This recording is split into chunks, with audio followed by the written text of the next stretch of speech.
soutenue sur le plan politique. Sans renforcement, les forces de maintien de la paix ne parviennent pas à contenir la violence et à protéger les civils. Deuxièmement, il faut une action décisive au Rwanda.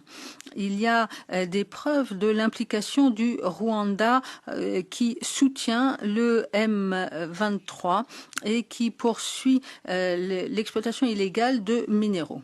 Notre réponse doit être ferme. Nous devons suspendre le mémorandum d'accord jusqu'à ce que le Rwanda cesse son interférence. La Commission européenne doit envoyer un message clair au président Kagame. Notre position n'est pas négociable. En ce qui concerne nous devons également appliquer une pression diplomatique. Si le Rwanda ne change pas sa position, les manifestations sportives prévues à Kigali doivent être annulées.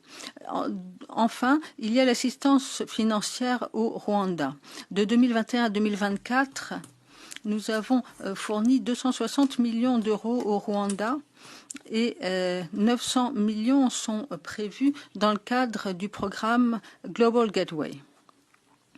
Une partie de ces produits doivent être attribués aux mesures de bonne gouvernance.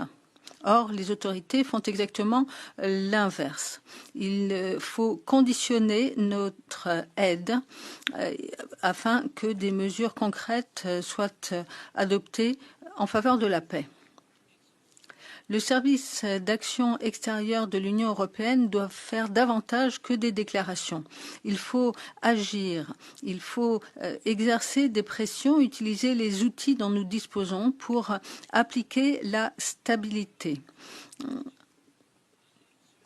À la différence de la Chine et des États-Unis, l'Europe a une crédibilité pour travailler avec les pays africains en promouvant la paix, la stabilité et la croissance économique.